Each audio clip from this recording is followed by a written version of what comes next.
সুপ্রিয় শিক্ষার্থীরা, শুভেচ্ছা নিও। আশা করছি ভালো আছো সবাই।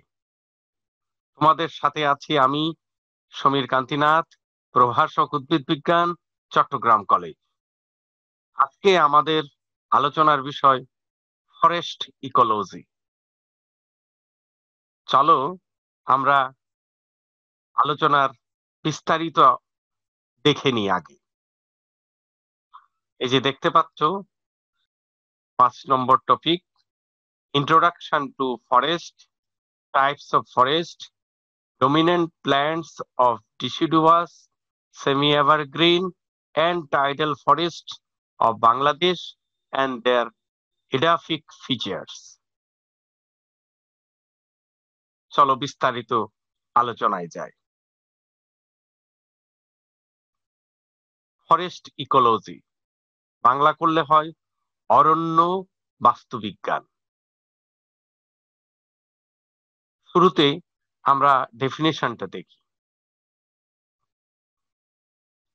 Forest ecology is the study of all aspects of ecology of wooded areas, including rainforest, deciduous and evergreen, temperate and boreal forest. It includes the community ecology of trees and other plants, non-plants, as well as ecosystem process of conservation. অর্থাৎ কোনো একটা বন আচ্ছাদিত এলাকা, সেটা rain forest হোক, পর্ণমোচী forest হোক, এভারগ্রিন ফরেস্ট হোক, টেম্পারেট ফরেস্ট হোক, বোরিয়াল ফরেস্ট হোক, এই এলাকার যে কমিউনিটি ইকোলজি, এবং কাদের কমিউনিটি ইকোলজি? প্ল্যান্টস এর। কি ধরনের প্ল্যান্টস? এটা ট্রি হতে পারে, হার্ব হতে পারে, সার্ব হতে পারে, এবং প্ল্যান্ট ছাড়াও বনের মধ্যে যে অন্যান্য প্রজাতি থাকে, অন্যান্য প্রাণী থাকে, তাদের সাথে যে ইকোলজিক্যাল প্রসেস বা ইকোসিস্টেম ডিনামিক্স, সেটা এবং তার সংরক্ষণ প্রক্রিয়া, এই জিনিসটাই অরণ্য বাস্তুবিজ্ঞান বা ফরেস্ট ইকোলজির আলোচ্য বিষয়। তাহলে চলো আমরা একটু দেখে নিই অরণ্য কাকে বলে। ফরেস্ট বা অরণ্য এর বিভিন্ন ধরনের ডেফিনিশন বা সংজ্ঞা আছে। সাধারণভাবে যেটা আমরা বুঝি, বিভিন্ন প্রকার উদ্ভিদের দ্বারা ঘেরা ঘন একটি এলাকাকে বলা হয় অরণ্য। ফুড এন্ড এগ্রিকালচারাল অর্গানাইজেশন, এটা জাতিসংঘের একটা সংস্থা, ফাও যে ডেফিনেশন দিয়েছে, সেই ফাও এর ডেফিনেশন মোতাবেক a forest is a land area of more than 0.5 hectare with a tree canopy over more than 10%, which is not primarily under agricultural or other non-forest land use. তার মানে বন হতে হলে কমপক্ষে 0.5 হেক্টর এলাকা হতে হবে, এবং যেটা কমপক্ষে 10% এলাকা বৃক্ষ দ্বারা আচ্ছাদিত হতে হবে, এবং যেটা প্রাইমারিলি নন এগ্রিকালচারাল হতে হবে, এবং অন্য স্পেসিফিক নন ফরেস্ট ল্যান্ড ইউজের বহির্ভূত হতে, অন্য নন ফরেস্ট ল্যান্ড ইউজ এর বহির্ভূত হতে হবে। আশা করছি বন দ্বারা অথবা অরণ্য বলতে কি বোঝায় সেটা সম্পর্কে তোমাদের একটা ধারণা তৈরি হয়েছে। এবার অরণ্যের প্রকারভেদ। বনকে বিভিন্ন ভাবে ভাগ করা যায়। এই যে ক্রান্তীয় রেইন ফরেস্ট বা ক্রান্তীয় আর্দ্র বৃষ্টি অরণ্য। ক্রান্তীয় কেন বলা হয় এটা আমরা আগের ক্লাসে অর্থাৎ সপ্তম ক্লাসে আমরা আলোচনা করেছি, কাজে আজকে আর ব্যাখ্যা করছি না। ক্রান্তীয় মিশ্র অরণ্য, নাতিশীতোষ্ণ বৃষ্টি অরণ্য বা টেম্পারেট রেইন ফরেস্ট, নাতিশীতোষ্ণ চিরহরিত অরণ্য বা টেম্পারেট এভারগ্রিন ফরেস্ট, নাতিশীতোষ্ণ পত্রছড়া অরণ্য বা temperate deciduous forest, conifer forest, mangrove forest. এই 7 ভাগে ভাগ করা যায় অরণ্যকে বা বনরাজিকে বা ফরেস্টকে। মোটামুটি এই 7 ধরনের ভাগে ভাগ করা যায়। আমরা এই ব্যাপারে একটু ডিটেইল দেখব। এই যে তোমরা ছবিতে দেখতে পাচ্ছ, সারা পৃথিবীর এই যে কোথায় কোথায় ছড়িয়ে ছিটিয়ে ট্রপিক্যাল রেইন ফরেস্ট আছে, এই সবুজ দাগাঙ্কিত এলাকাটা। এই যে সাউথ আমেরিকার একটা বৃহৎ এলাকা জুড়ে, এই যে নর্থ আমেরিকার কিছু অংশ, এই যে আফ্রিকার কিছু অংশ, এবং এই যে ভারত, ইন্দো চাইনা এবং মালয় এলাকা, ফিলিপাইন এলাকা, অস্ট্রেলিয়ার কিছু অংশ, এই এলাকা জুড়ে ট্রপিক্যাল রেইন ফরেস্ট। এই ছবিটা দেখো, এই ছবিটাতে তোমার টেম্পারেট ডেসিডুয়াস ফরেস্ট, এই যে হালকা সবুজ রং দেওয়া, এই যে টেম্পারেট এভারগ্রিন ফরেস্ট, এই এলাকাগুলি temperate evergreen forest. Tropical evergreen forest, যে tropical evergreen forest, tropical evergreen forest. Tropical rain forest গুলি ট্রপিক্যাল এভারগ্রিন ফরেস্ট এলাকা নামে পরিচিত। ট্রপিক্যাল ডেসিডুয়াস ফরেস্ট, এই যে tropical deciduous forest, tropical deciduous forest, এই যে এখানে ট্রপিক্যাল ডেসিডুয়াস ফরেস্ট। অর্থাৎ পৃথিবীর কোথায় কোথায় কোন ধরনের বনরাজি বিস্তৃত আছে, এই যে বোরিয়াল ফরেস্ট,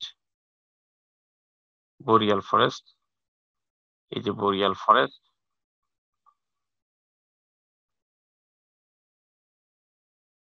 এই ছবিতে তোমরা দেখতে পাচ্ছ পৃথিবীর কোথায় কোথায় যে ম্যানগ্রোভ ফরেস্ট, এই যে বাংলাদেশ এই এলাকায় পড়েছে। সুন্দরবন সে বিখ্যাত, যে ভারতের উপকূলীয় বনাঞ্চলগুলি, এই যে মালয়েশিয়া, ইন্দোনেশিয়া, ফিলিপাইন, অস্ট্রেলিয়ান উপকূল এলাকা, এই যে আটলান্টিক মহাসাগরের উপকূলীয় এলাকা, এসব এলাকায় ছড়িয়ে ছিটিয়ে আছে ম্যানগ্রোভ ফরেস্ট।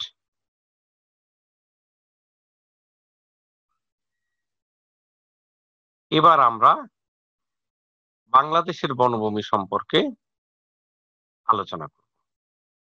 বাংলাদেশের বনভূমিকে মূলত 4 ভাগে ভাগ করা যায়। এর বাইরেও কিছু ক্লাসিফিকেশন বা শ্রেণীবিভাগ আছে। আমরা প্রথমে মূল 4 ভাগ একটু দেখে নিই।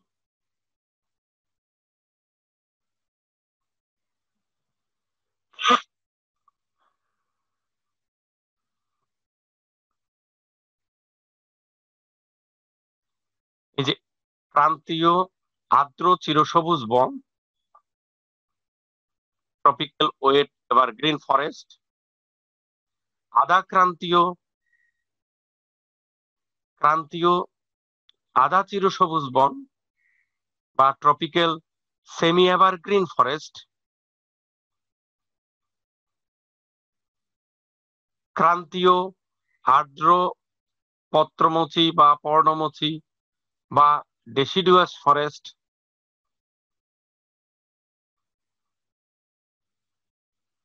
জোয়ারধৌত বন বা ম্যানগ্রোভ বন বা টাইডাল ফরেস্ট। এই 4 ভাগে মূলত বাংলাদেশের বনভূমিকে ভাগ করা হয়। এর বাইরে আছে মিঠা পানির জলাভূমি বা সোয়াম্প ফরেস্ট। এটা মূলত ক্রান্তীয় আর্দ্র চিরসবুজ বনেরই অন্তর্ভুক্ত।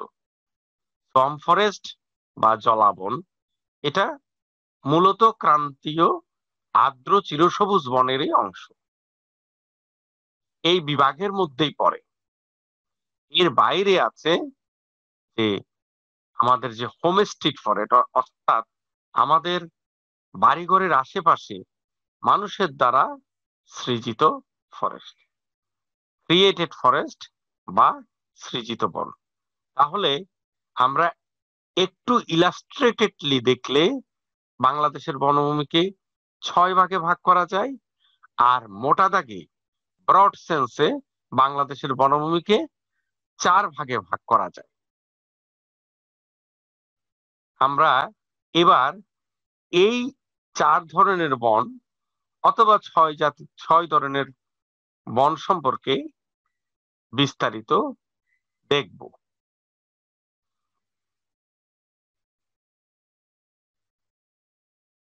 এই যে দেখতে পাচ্ছ তোমরা বাংলাদেশের বনভূমিতে 4 ধরনের বনের অবস্থান চিহ্নিত করা আছে। এই যে দেখতে পাচ্ছ পুরো পার্বত্য চট্টগ্রাম এলাকা, চট্টগ্রাম সহ কক্সবাজার, পার্বত্য চট্টগ্রাম অর্থাৎ গ্রেটার চিটাগং এলাকা, এটা বনাচ্ছাদিত, এই সবুজ মার্ক করা আছে ম্যাপের গায়ে। এই সিলেটের এই বাংলাদেশের সীমান্তবর্তী জোন মার্ক করা আছে, এই সিলেটের এই এলাকাটা। গাজীপুর, ময়মনসিংহ, এই বিস্তৃত এলাকাটা, দিনাজপুরের কিছু এলাকা, আর এই যে উপকূলীয় সুন্দরবন। এর বাইরেও এই দ্বীপাঞ্চলে কিছু বনভূমি আছে।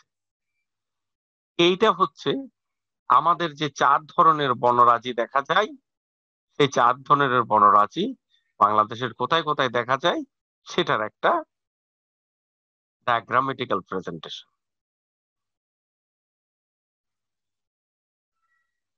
তোমরা দেখতে পাচ্ছ একটা বনের ছবি। অনুমান করার চেষ্টা করো এটা কোন অঞ্চলের। এটা পার্বত্য চট্টগ্রামের একটা ছবি। এটা অনেকেই হয়তো চিনতে পারছো। এই ট্রেন লাইনটা দেখলেই আমরা বুঝতে পারি বাংলাদেশে একটাই সংরক্ষিত বনের ভিতর ট্রেন লাইন আছে, লাউয়াছড়া ফরেস্ট বা মৌলভীবাজারের লাউয়াছড়া এলাকার ছবি। যে দেখতে পাচ্ছ বনের মধ্যে হাতি, এটাও পার্বত্য চট্টগ্রাম এবং কক্সবাজার এলাকায় এই যে বনের মধ্যে হাতি চলাচলের কিছু স্ট্রাইপ বা হাতি চলাচলের পথ আছে। এই যে এই ছবিটা তোমরা যদি লাউয়াছড়া ফরেস্টে যাও দেখবা এগুলো হচ্ছে রক্তন গাছ, লাউয়াছড়ার সিগনেচার ট্রি বলা যায়।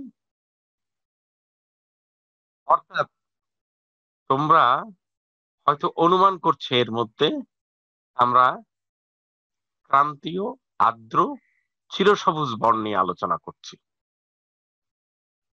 তাহলে কোন এলাকায়? আমরা যে এলাকাগুলি দেখালাম এতক্ষণ,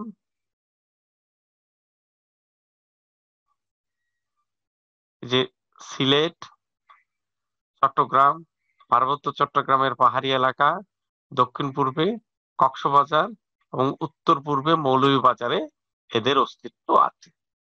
তাহলে ক্রান্তীয় আর্দ্র চিরসবুজ বন কোথায় দেখতে পাওয়া যায়?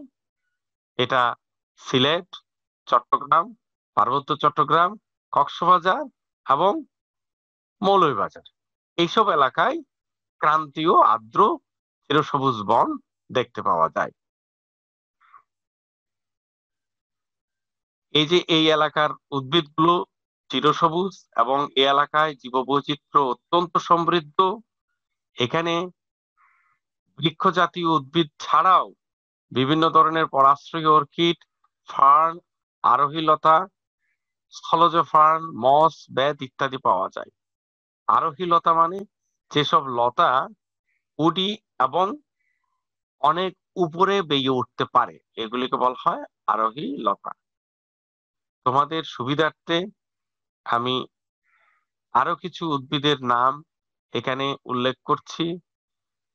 এই যে 700 প্রজাতির সপুষ্পক উদ্ভিদ এই অঞ্চলে পাওয়া যায়, এবং এই যে বিভিন্ন স্টোরি বা বিভিন্ন উদ্ভিদগুলি বিভিন্ন উচ্চতায় এক একটা ধাপ তৈরি করে, যেটাকে স্টোরি বলে, বিভিন্ন স্টোরি তৈরি করে।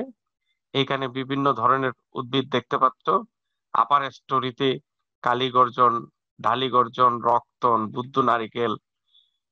এদিকে সেকেন্ড স্টোরি বা আরেকটু নিচের ধাপে পেতরাজ, চালমুগরা। আরো একটু যদি আমরা নিচের দিকে দেখি, বিভিন্ন ধরনের জিমনোস্পন যেমন নিটাম, পোডোকার্পাস, এই ধরনের উদ্ভিদও এই চিরসবুজ ফরেস্ট এলাকায় দেখতে পাওয়া যায়।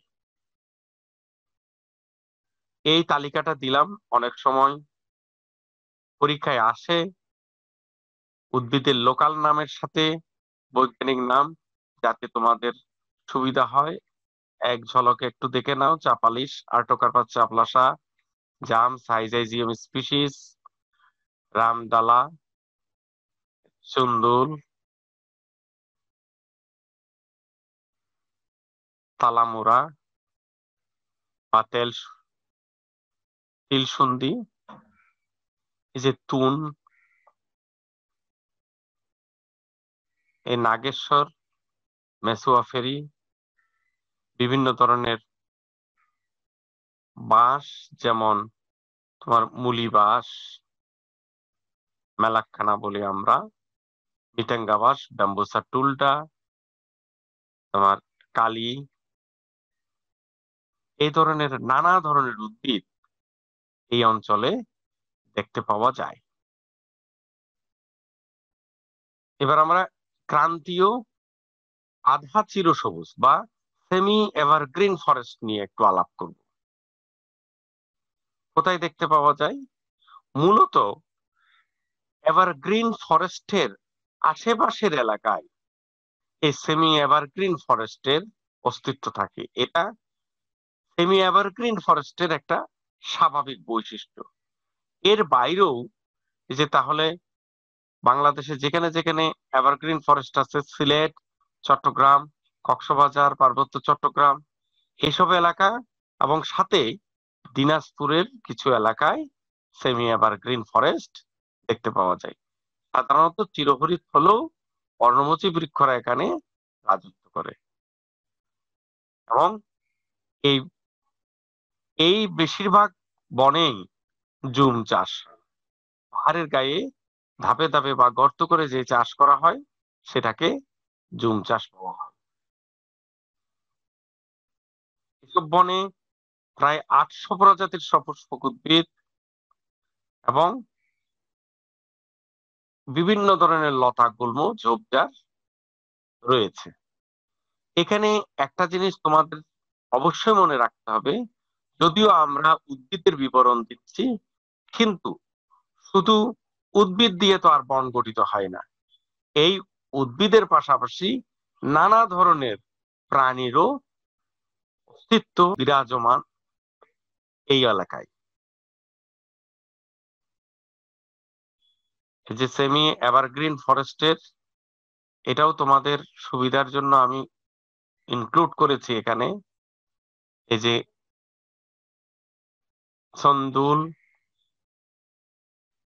যে ডিপটোরোকার্পাস, সিভিট, তারপর পিত্রাস,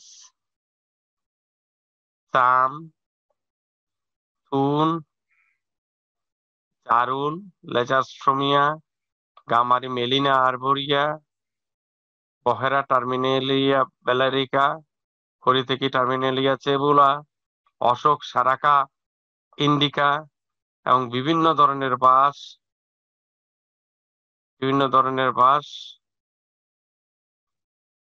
বারিলা, ব্যাম্বুসা ভালগারিস, এইসবের অস্তিত্ব এখানে আছে এবং এইগুলি সেমি এভারগ্রিন ফরেস্টের প্রিডমিনেন্ট প্ল্যান্ট বলা চলে। আশা করছি সেমি এভারগ্রিন ফরেস্ট সম্পর্কে তোমাদের ধারণা পরিষ্কার হয়েছে। এই যে দেখতে পাচ্ছ কিছু ছবি, আশা করছি কেউ কেউ চিনতেও পেরেছো। এই ধরনের গাছ লম্বায় অনেক উঁচু হয়, কিন্তু ব্রাঞ্চিং বা ডালপালা অনেক কম হয়। হ্যাঁ, ধরে নিচ্ছি তোমরা চিনতে পেরেছো। এটা শাল, এটা শাল ফরেস্টের একটা ছবি। এটা শাল ফরেস্টের একটা বার্ডস আই ভিউ, উপর থেকে তোলা এক নজরে শাল ফরেস্টটা দেখতে কেমন দেখায় তারই একটা ছবি। এই যে মানচিত্রে তোমরা দেখতে পাচ্ছ এই মধুপুর উপজেলা, এর বাইরেও এই যে ঢাকার পার্শ্ববর্তী গাজীপুর ডিস্ট্রিক্ট এবং কুমিল্লার কুমিল্লার কিছু এলাকা, এই যে কুমিল্লার কিছু এলাকা শাল ফরেস্ট এলাকা নামে পরিচিত। এই এলাকার বিশেষ বৈশিষ্ট্য হচ্ছে এরা ক্রান্তীয় আর্দ্র পর্ণমোচী বন। ক্রান্তীয় আর্দ্র পর্ণমোচী বনে তাহলে একবার দেখিনি কোথায় কোথায়। ঢাকার গাজীপুর এলাকা, ময়মনসিংহ, দিনাজপুর, রংপুরের কিছু এলাকা এবং কুমিল্লাতে এ ধরনের বন রয়েছে। এসব বনকে শালবন হিসেবেও আখ্যায়িত করা হয়। কারণ কি? কারণ শালবন হচ্ছে এই এলাকার ডমিনেন্ট বা নিয়ন্ত্রণকারী উদ্ভিদ। প্রায় 90% উদ্ভিদ এই এলাকায় শাল। এই শাল ছাড়াও আরো 50টি গণের 250 প্রজাতির উদ্ভিদ এইসব এলাকায় দেখতে পাওয়া যায়। কি ধরনের উদ্ভিদ? এখানে আমি একটা তালিকা ইনক্লুড করেছি, যেমন জারুল, সিধা, তোমার আজুলি, কাইকা, চাম্বল, পলাশ, সোনালু, কুরচি ইত্যাদি উদ্ভিদ শালের পাশাপাশি এখানে দেখতে পাওয়া যায়। তাহলে কেন পর্ণমোচী বলা হচ্ছে? সব উদ্ভিদেরই পাতা কখনো কখনো ঝরে, ম্যাচিউর হলে ঝরে পড়ে, আবার নতুন পাতা গজায়। এটা হচ্ছে সেমি এভারগ্রিন ফরেস্ট অথবা এভারগ্রিন ফরেস্টের সাধারণ বৈশিষ্ট্য। কিন্তু ডেসিডিউয়াস ফরেস্টে বছরের একটা সময় উদ্ভিদের সব পাতা একসাথে ঝরে পড়ে এবং পুরো উদ্ভিদ এলাকাটা ন্যাড়া হয়ে যায়। এজন্য এদেরকে বলা হচ্ছে ডেসিডুয়াস বা পর্ণমোচী বা পাতাঝরা বৃক্ষ। এই যে তোমরা ছবি দেখতে পাচ্ছ, পানির মধ্যে অনেকগুলি উদ্ভিদ দাঁড়িয়ে আছে। এই যে পানির মধ্যে অনেকগুলি উদ্ভিদ দাঁড়িয়ে আছে, কেউ কেউ হয়তো এই এলাকায় বেড়াতেও গেছো। আশা করছি চিনতে পেরেছো। এটা রাতারগুলের ছবি, যেটা মিঠা পানির জলাবন বা মিঠা পানির জলাভূমি বন নামে পরিচিত। এটা ইন ওয়ান সেন্স এভারগ্রিন ক্যারেক্টারের, আবার অন্যভাবে ব্যাখ্যা করলে এটার আলাদা একটা বিশেষ বৈশিষ্ট্য আছে, যেটা সোয়াম্প ফরেস্ট বা জলাবন নামে পরিচিত। দেখে নিই আমরা এলাকাটা। মূলত সিলেটের হাওর অঞ্চলের বেতভূমি হিজল করজ বনে এই ধরনের বৈশিষ্ট্যমূলক বন দেখতে পাওয়া যায়। বর্ষাকালে এসব বন বানের জলে কানায় কানায় ভরে ওঠে। এছাড়াও পাহাড়ি বনের নিচু জায়গাগুলিতে এসব বনের দেখা পাওয়া যায়। জলসহিষ্ণু গাছ, নানা ধরনের জলসহিষ্ণু গাছ, যেমন হিজল, করচ, পানিজাম, কদম, কাঞ্জল, ভুবি, অশোক, অরুণ, শতমূলী, ডুমুর, ঢোলকলমি, বুনো গোলাপ, নলখাগড়া, ঘাস, মূর্তা, কচুরিপানা এখানে সহজলভ্য। নানা ধরনের পরাশ্রয়ী ফার্ন ও মশও রয়েছে এসব এলাকায়।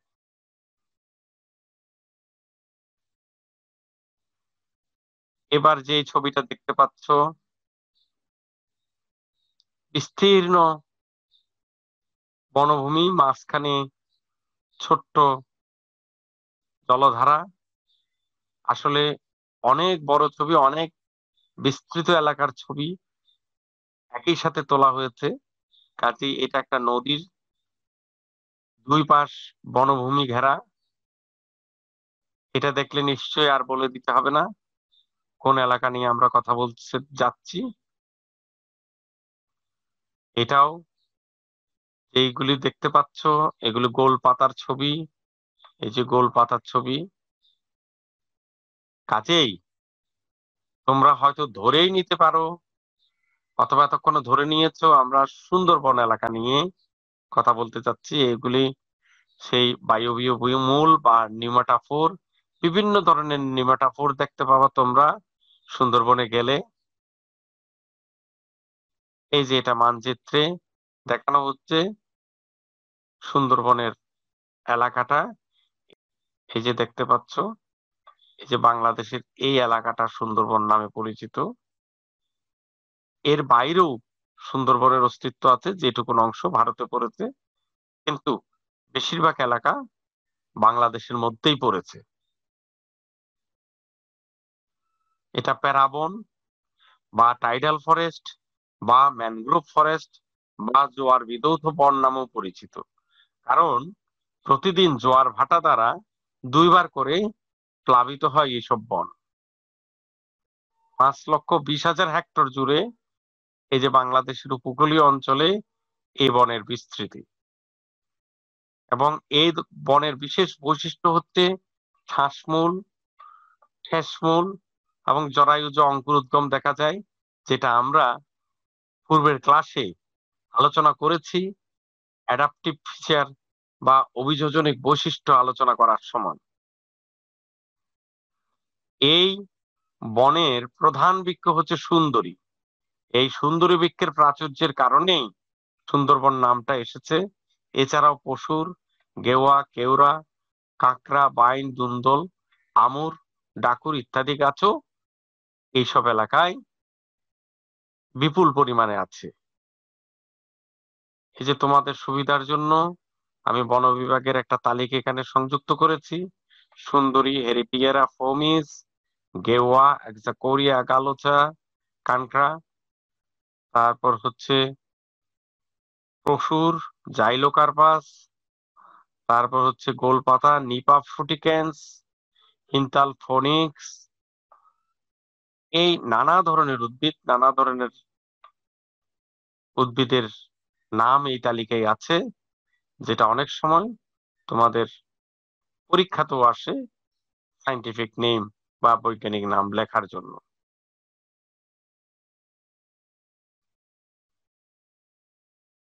এখন যেটা ছবি দেখতে পাচ্ছ, ছবি দেখেই বুঝতে পারছো ছবি, এই গাছগুলি হয়তো কোনো মানুষ লাগিয়েছে, মানুষের রোপণ করা গাছ। এই যে রাস্তার দুই পাশে মানুষের রোপণ করা গাছ। অর্থাৎ আমরা আর্টিফিশিয়াল বা ক্রিয়েটেড অথবা সৃজিত বন নিয়ে আলাপ করতে যাচ্ছি। সৃজিত বন, এখানে দুই ধরনের সৃজিত বন দেখতে পাওয়া যায়। একটা হচ্ছে রাষ্ট্রীয়ভাবে, মানে যেটা সরকার কিংবা রাষ্ট্রের বিভিন্ন সংস্থা, বন বিভাগ ওই বন সৃজনের কাজটা করে। আর অন্যটা হচ্ছে সৃজিত বেসরকারি বন। মানুষ নিজের প্রয়োজনে, মানুষের মাঝে সচেতনতা তৈরি হয়েছে, সেই সচেতনতার কারণে অথবা মানুষের প্রয়োজনে কাঠের জন্য, ফলজ উদ্ভিদের জন্য, বিভিন্ন ধরনের কাজে মানুষ বন তৈরি করে, অথবা একটা নির্দিষ্ট এলাকা জুড়ে তার কাঙ্ক্ষিত উদ্ভিদ রোপণ করে। এই ধরনের এলাকাকে সৃজিত বন বলা হয়। এখন সামাজিক বনায়নের নামে অনেকগুলি জায়গায় এ ধরনের বনায়নের কাজ চলছে। এই যে সাধারণত যেসব উদ্ভিদের কাষ্ঠমূল্য বেশি, যেমন সেগুন, গামার, গর্জন, চাপালিশ, মেহগনি, এবং দ্রুত বর্ধনশীল বারে গামারি, কদম, একাশি, ইউক্যালিপটাস, পাইন, এই ধরনের গাছের চাষ এই সৃজিত বন এলাকায় হচ্ছে। আশা করছি এই সংক্ষিপ্ত আলোচনা থেকে তোমরা বাংলাদেশের বনভূমির প্রকারভেদ এবং কোন কোন এলাকায় কি ধরনের বনভূমি দেখা যায় এবং এই বনগুলিতে কি ধরনের উদ্ভিদের প্রাধান্য রয়েছে সে সম্পর্কে তোমাদের একটা ধারণা তৈরি হয়েছে। এবার আমরা এডাফিক ফিচার নিয়ে আলোচনা করব। ইডাফিক ফিচার বলতে আসলে বোঝায় মাটিস্থ বিভিন্ন ধরনের গুণাগুণ বা মাটির প্রকৃতি। মাটির প্রকৃতি আমরা আরেকটু ভালো করে ডেফিনেশনটা দেখি। এডাফিক characteristics include such factors as water content, মানে মাটির পানি ধারণ ক্ষমতা, অ্যাসিডিটি, মাটির যে পিএইচ সেটা, এয়ারেশন, মাটির মধ্যে যে বিভিন্ন কণা আছে এই কণার মধ্যে যে বাতাস প্রবাহিত হওয়ার যে ক্ষমতা, এটাকে বলা হয় aeration, and the availability of nutrients, মাটিতে যে বিভিন্ন ধরনের খনিজ পুষ্টি কেমন রয়েছে, influenced by the factor inherent in the soil, মানে ইনহেরেন্ট ইন দ্য সয়েল, মাটিতে এগুলি আগে থাকতে থাকে। এটা কেউ মাটিতে উপরি প্রয়োগ করলো এমন নয়, যেটা মাটিতে আগে থাকতে থাকে। Rather then by climatic factor, যেগুলি সরাসরি ক্লাইমেটিক ফ্যাক্টর দ্বারা প্রভাবিত নয়। অর্থাৎ মাটির নিজস্ব যে গুণ, মাটির পানি ধারণ ক্ষমতা, মাটির পিএইচ, মাটির এয়ারেশন বা বায়ু প্রবাহিত হওয়ার ক্ষমতা এবং মাটির নিজস্ব পুষ্টিগুণ, এগুলিকে একসাথে ইডাফিক ফিচার বলা হয়। সিলেটের বৃহত্তর সিলেট এলাকা, যেখানে এভারগ্রিন এবং সেমি এভারগ্রিন ফরেস্ট আছে, সয়েল এরিয়া আর গ্রে সিল্টি ক্লে লুমস, কিছুটা পলিযুক্ত কাদাময় এই যে লুম বা মাটির দানাগুলি, higher parts dry out seasonally, বেশিরভাগ অংশ শুকিয়ে যায়, moderate content of organic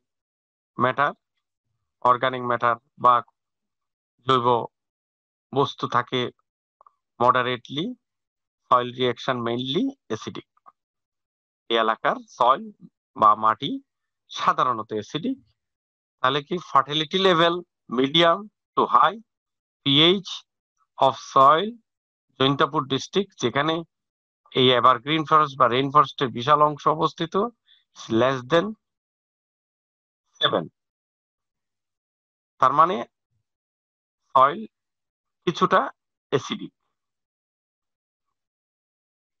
the content of nitrogen and boron slow, nitrogen এবং বোরনের পরিমাণ কম আছে। এটা হচ্ছে চট্টগ্রাম এবং পার্বত্য চট্টগ্রামের এডাফিক ফিচার।